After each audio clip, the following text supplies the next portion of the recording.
What's going on, everybody? This is Rob Lockbourne coming at you. I want to talk about these Lakers. So, Adrian Wojnarowski, ESPN,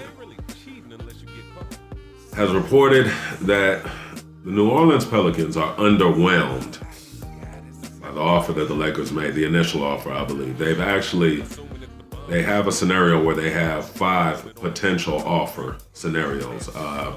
But the one that's being reported on is the one that involved Kyle Kuzma, Lonzo Ball, Michael Beasley, and Rajon Rondo. And also a first-round pick, or a future first-round pick, draft pick. And apparently the New Orleans Pelicans are underwhelmed. They believe, in fact, they haven't even returned the Lakers' calls on that one, or they haven't made a counteroffer. I'm assuming that since that is the main offer that has been reported on thus far, that the other offers they probably scoffed at as well, even worse.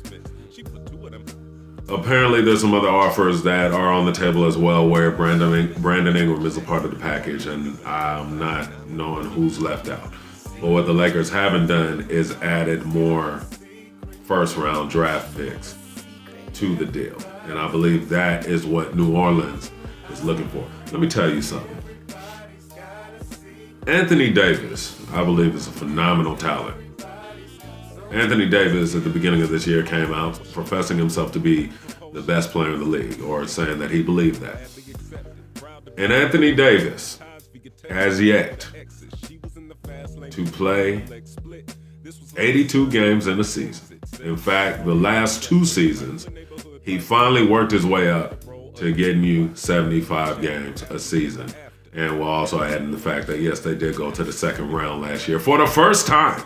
For the first time. He couldn't get out the first round. But he finally got out the first round by sweeping Portland last year. And you got to remember, Rajon Rondo was on that team.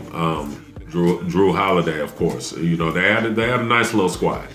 And for the majority of the season, or for a good portion of the season, I should say, they had Boogie Cousins.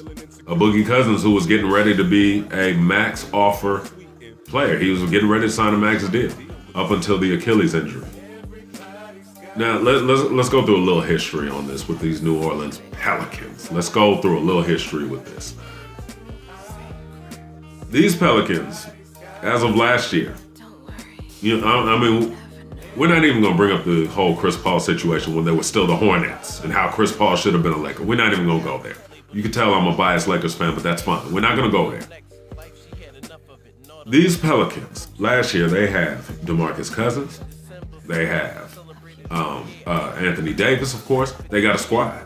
In fact, to tell you the truth, when they did acquire DeMarcus Cousins, and I saw how they were playing together, I said, oh, man, the league needs to look out because these guys are coming. And unfortunately, Cousins goes down.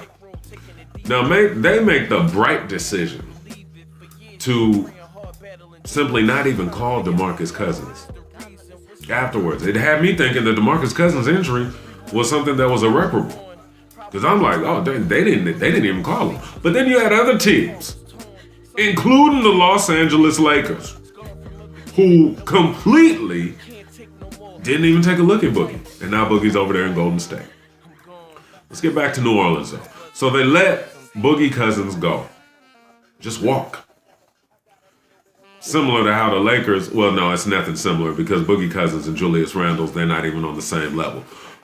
But it is reminiscent of the fact that the Lakers, assuming that they were going to get 2 All-Stars to come here, or 2 superstars, assuming that they were going to get LeBron James plus, they allowed Julius Randle, Mr. 20 and 10, to walk his ass out.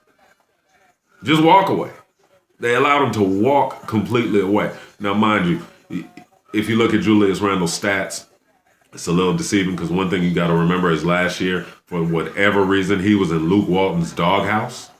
And so he did not start at the beginning of the season, but then all of a sudden in January, Luke Walton gets this bright idea to go ahead and start Julius Randle. And all of a sudden, Julius Randle's giving you 20 and 10 for the rest of the season. I believe the average came to something like 16 point something and 9 rebounds a game or 10 rebounds a game or something like that. If you look at what he's doing in New Orleans right now, he's at 19.3, I believe, something like that, 19.6 points and 9.3 rebounds a game. And I think he's coming in and out of coming off the bench and then starting in New Orleans as well.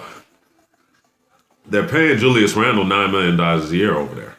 They're paying him $9 million a year over there. The Lakers, I really wish that the Lakers would have signed him.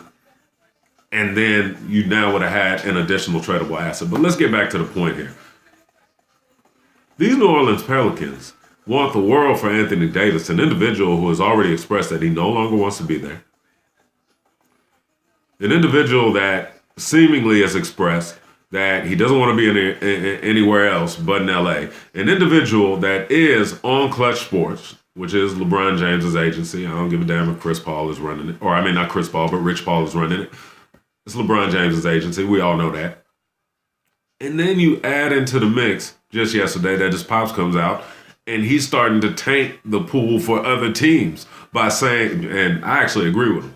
He actually brought up the fact of how Boston did Isaiah Thomas. When Isaiah Thomas little Isaiah Thomas gave them everything. And then he even played the day after his sister died in a playoff game and goes off for like 53 points.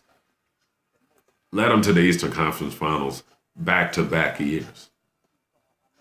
Because you do realize now the Celtics, I mean, they've been coming for a long time. Everybody keep talking about Kyrie. You know, we're not even going to get on that. And they did Isaiah Thomas low, and Anthony Davis Sr. brought that up yesterday to the media and even told him you could print that. So he's tainting the pool for other teams. And the Lakers are actually considering giving away more. My question in all of this, Mr. Magic Johnson, Mr. Rob Pelinka, please, my question in all of this is when you give away all these players, and again, I am on the record for saying, don't give away Kuzma. This is a future all-star. Leave Kuzma alone. Leave him alone. But you give away 4, maybe even 5 players, and then you start giving away draft picks. What happens when Anthony Davis gets here and then he goes down for a significant amount of time? Then what? Y'all get at me. Tell me how you feel. Peace.